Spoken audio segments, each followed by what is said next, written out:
One way to appreciate the importance of discernment is to think about what makes it necessary. We need it in large part because we live in the fallen stage of human history. Now, I say the fallen stage because our current state is not our original state, and it will not be our future state.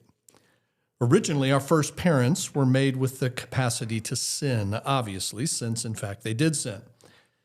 Adam had to choose between truth and error, right and wrong, good and bad. In the first human sin, our representative chose error over truth, wrong over right, and bad over good. And ever since, we are born into a world shaped by erroneous, wrong, and bad choices. We live in a fallen world, and it's fallen in every respect. We are personally sinners, and we're surrounded by other such sinners, and we all operate in an environment affected by that sin. But it's a temporary phase, a very, very long one to be sure, but temporary nevertheless. In the kingdom, we will always choose truth, right, and good, because we'll be glorified and therefore perfect in all respects. We will still make choices, but only within the realm of good options as we carry out the dominion mandate as God's image bearers. In the very first chapter of the Bible, after God had made the man and the woman, he blessed them, we're told in Genesis 1:28, and said to them, "Be fruitful and increase in number, fill the earth and subdue it, rule over the fish in the sea and the birds in the sky and over every living creature that moves on the ground." So that's what we were made for, and as the Bible has its bookends in Genesis and Revelation, that's going to come fully around to our full design and our original design by our Creator. And we'll make choices in work, using our minds and our hands to design and to manufacture, choosing what means are best to accomplish our assigned tasks, and presenting that work to our Lord as an offering of worship. But in the meantime, we live in the fallen phase that's between creation and redemption. And so our moral abilities are exercised in the context of antitheses. Light versus darkness, good versus evil, God versus Satan, the world versus the church. And even when the choices are not stark contrast, but are instead within the realm of common grace, we still must choose between better and best, between excellent and merely good. My late theology professor, Dr. Roland McCune, helpfully distinguished between knowledge, insight, and wisdom. He said, knowledge is the perception of facts. Understanding is insight into the meaning of the facts perceived, that is, correlating those facts. And wisdom is the ability to put the facts together for good ends. It's the putting of the facts together in a coherent manner that constitutes proof that allows us to draw conclusions and then to make claims. So think about it. Something happens and you immediately begin to process it. But in order to process it accurately, you have to confine yourself to what you know. Otherwise, you're going to be influenced by emotions, by biases, by desires, by things outside of the facts themselves. So as example, consider how many versions of the same event can be created in people's minds. At the risk of focusing on the morbid, think about how we react to assassinations or attempted assassinations of public figures. John F. Kennedy was assassinated in 1963, and for much of the following year, a blue ribbon panel called the Warren Commission, led by then Chief Justice of the Supreme Court, Earl Warren, they looked into, for much of the following year, all that had transpired, concluding that Lee Harvey Oswald acted alone. Now, a commission like that has to consider literally hundreds of facts, perhaps thousands, put them together in a coherent fashion, and carefully draw conclusions based on those correlations. We all know it's been a controversial conclusion in all the decades since, as sleuths have sought to process the facts in a different manner and so come to different conclusions. For example, the fact that the Kennedy administration had tried to, on multiple occasions, to assassinate Cuban leader Fidel Castro Well, that made Castro and Cuba and their superpower sponsor, the Soviet Union, likely suspects in the minds of many. Add to it that Oswald was an avowed Marxist. He had visited the Soviet Union. He was married to a Russian-born wife. That caused many to move from facts to correlation to conclusion fairly quickly, and definitely steadfastly, as many believe that to be the case to this day. Other aspects based on other facts were union bosses who were in league with the mafia, or the military who were said to be wary of Kennedy's plans to draw down in Vietnam. Now, these are indeed facts surrounding all of that event. But it's the step from facts to conclusion and the correlation in between where we can often go awry in our thinking. We must always remember that correlation is not causation, and therefore the dots you're putting together may not lead in one inevitable direction. For many in our day, the only acquaintance they have with the JFK assassination is watching Oliver Stone's dramatized version in the 1992 movie, and so they believe in a very grand conspiracy based upon that. In March of '81, I was in my first year of college. I was pursuing, at the time, a political science degree, and I was interning in the Detroit office of U.S. Senator Don Regal. Now, this was before the days of 24-hour breaking news. There was no internet. Cable television was just getting started, and so news came much more slowly than it does today. And so we were some of the first to learn by communication from the D.C. office that there had been an attempt on President Reagan's life. We were all shocked. And even in this liberal senator's office with his devoted staff who did not like Reagan nor agree with him on anything, I was a conservative among progressives, there was nevertheless weeping and concern and almost immediate speculation. You see, Reagan was a staunch Cold Warrior. He was an anti-communist. He had been called throughout the presidential campaign a warmonger and a threat to our rival superpower, the Soviet Union. He was just 2 months into his presidency, and there's this attempt on his life, thankfully unsuccessful, but he came extremely close to dying. It was natural for me and for many others to suspect the Russians, but alas, a mentally disturbed man named John Hinckley was arrested at the scene, and he had acted alone. Just as an aside, in the last couple of years, Hinckley has been released from prison. He now lives in Williamsburg, Virginia, where our very own former elder, Dr. Combs and Pansy, relocated a couple of years ago, and I have used this fact as yet another reason to tell them that they moved out of God's will. Now, of course, more recently, there have been 2 attempts on the life of President Trump, the most harrowing of which was in Butler, Pennsylvania in the summer of '24, requiring a near miracle to spare his life. And the other was a guy hiding in the bushes just a couple of months later at the president's golf course in West Palm Beach, armed and hoping to get a shot off when he was spotted by Secret Service and later was arrested. Now, the Butler shooter was killed at the site, and the golf course guy was arrested. And to this day, there's been no proof of the involvement of others. And yet I still hear people say, they tried to assassinate the president, or the left tried to assassinate him.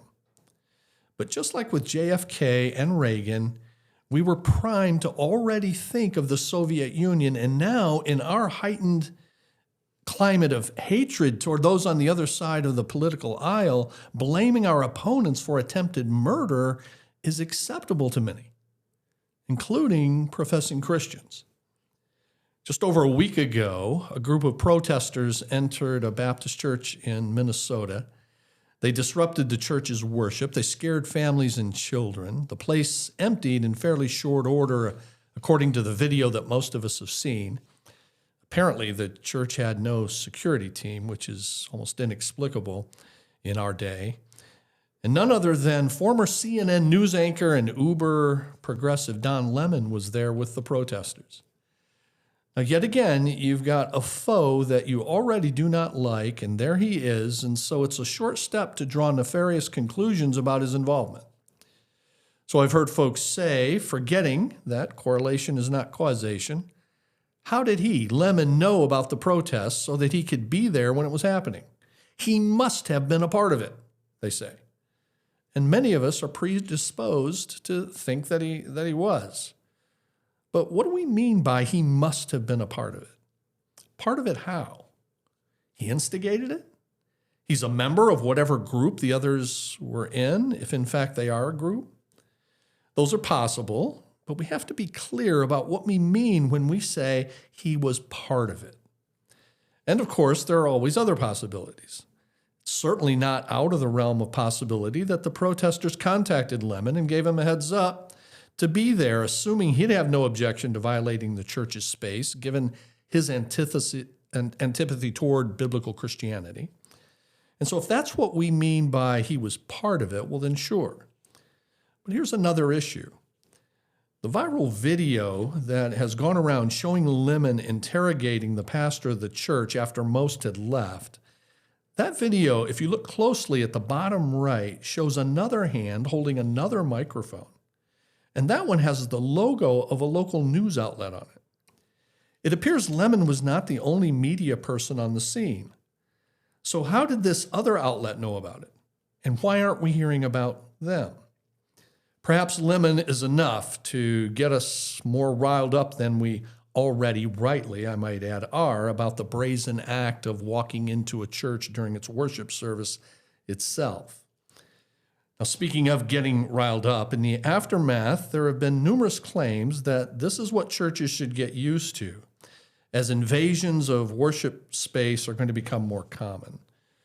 I'll personally need proof of that claim, like all other claims, before I get too concerned about it, and here's why. The truth is that Minnesota protest is in a particular context.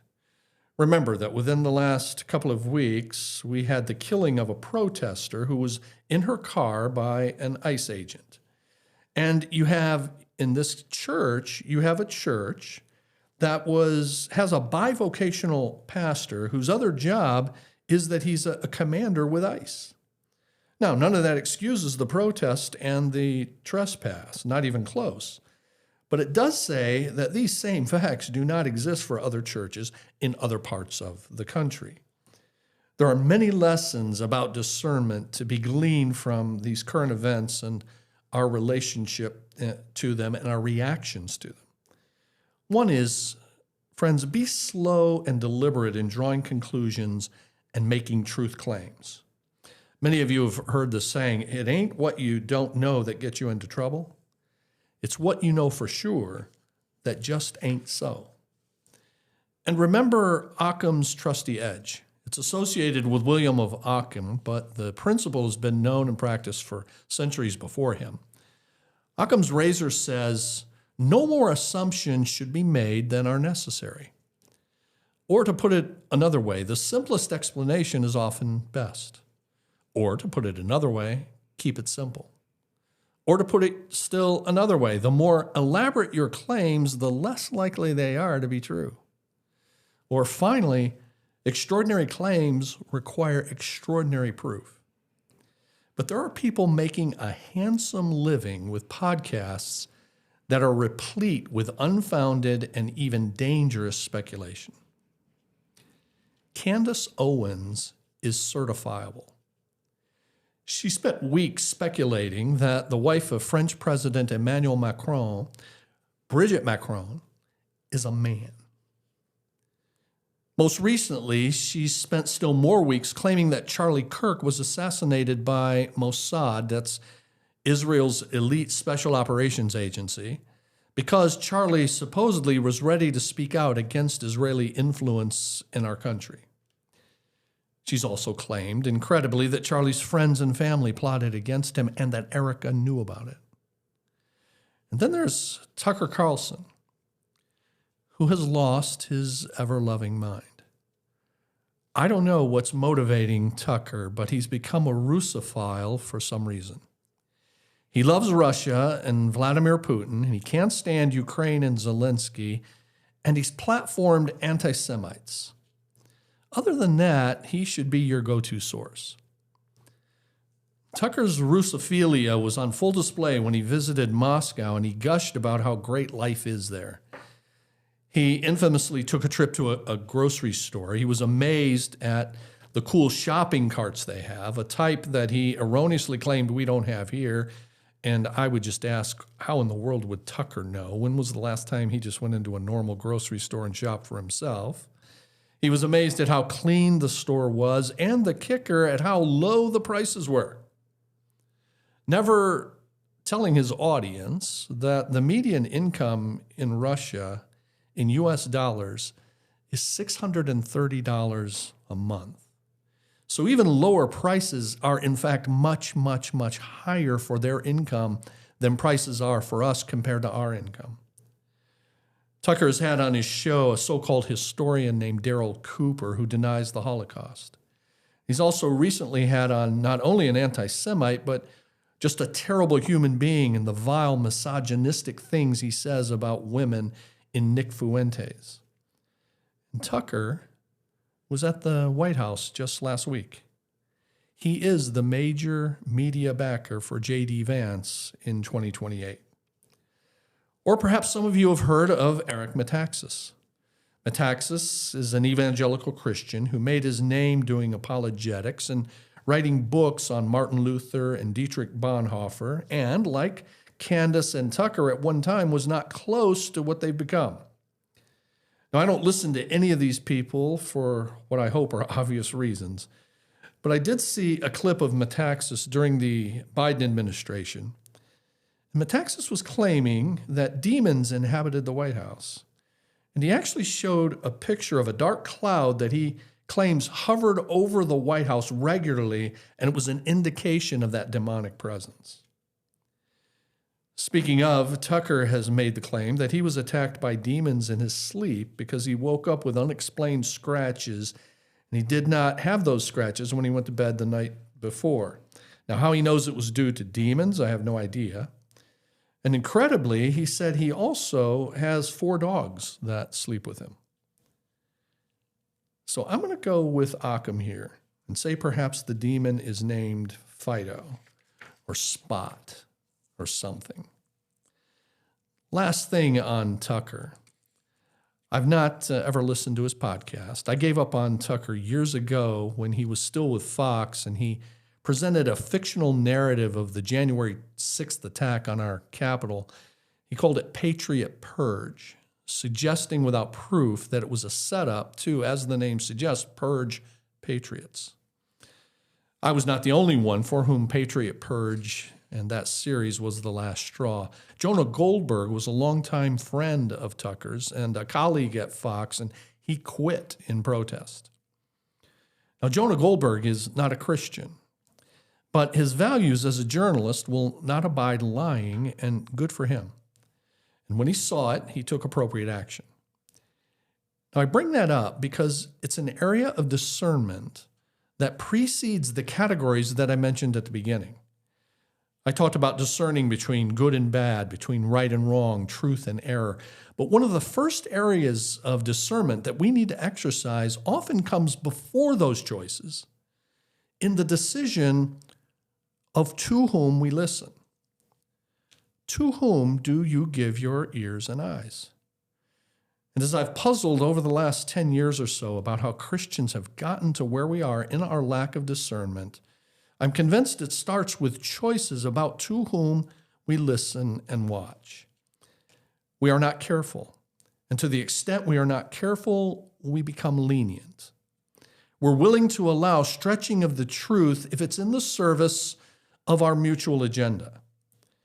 We become convinced that we are in a war for, as Pat Buchanan said in the 1992 Republican National Convention, quote, "We are in a war for the soul of America." As we'll see in the weeks ahead, Pat Buchanan's ideas have made a comeback in our day. You know, they say truth is the first casualty of war. Well, that's very often true in military war, and it's also true in a holy war. If you've come to believe that you're in a war with the culture, then it can easily become the case that, as they say, all's fair in war. Hey, after all, they do it, so we have to do it as well. My advice, dear flock, is that you severely limit your intake to only those who can be trusted. That your earliest acts of discernment be to cut off those who lie by exaggeration or otherwise at the very first sign. That you cut off those who are immoral in their appearance and their words at the earliest sign. Part of the way we got here is by failing to discern sources before we ever have to discern claims.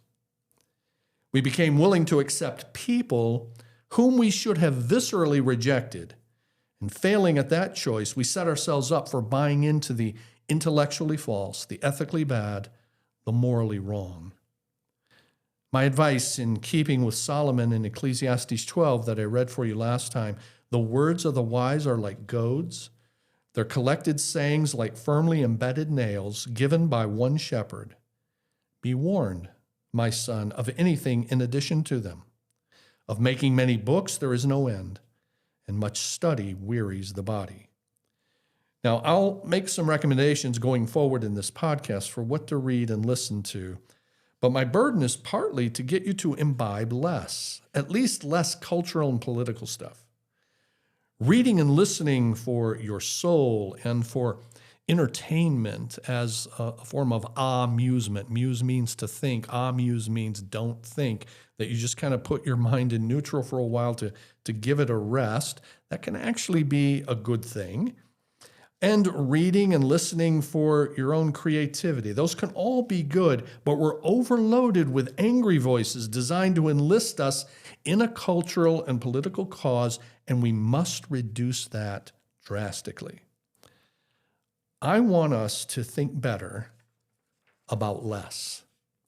One way to do that is we have a book in our resource center called The Wisdom Pyramid. The Wisdom Pyramid. I recommended it a few years ago. It was written in 2021, but it's about this very topic of how to go about choosing the things that you are going to intake. And so if that's a concern for you, and it should be for all of us, then that's a resource for you. I also recommend, if you want to keep up on what's happening in the cultural and political world, but get it in somewhat concise and I think overall accurate fashion, something called The Dispatch. I personally subscribed to that. And it's got a section on faith, a section on culture, much on politics, those kinds of things. Now, as you may be able to tell from what I've said, discernment is discipline. It requires work to develop mental acuity. In fact, in one of the most well-known verses in the Bible about discernment, Hebrews 5:14 says this, "Solid food is for the mature, who by constant use have trained themselves to distinguish good from evil," have trained themselves. Now, that word that's translated distinguish is the word for discern. It's the New Testament word is the Greek word diakrino. The idea for that word is that through the use of separating discrimination, a person makes judgments and decisions. And then there's the Old Testament word bin that's used 247 times. It refers to the process by which one comes to know or understand God's thoughts and ways through separating those things that differ. So the late J. Adams wrote a little book called A Call to Discernment, and in it he defined discernment this way. It's the divinely given ability to distinguish God's thoughts and ways from all others. Dr. McCune, that I mentioned earlier, used to say that one of the greatest gifts that God gave to humanity is the ability to correlate truth. Here's what the Apostle Paul said in Philippians chapter 1. "This is my prayer, that your love may abound more and more in knowledge and depth of insight, so that you may be able to discern what is best, and may be pure and blameless for the day of Christ." We want to exercise that God-given capacity well, and it's to that Discernment Digest is devoted. I hope you can listen again next Monday. In the meantime, have a great week serving and discerning.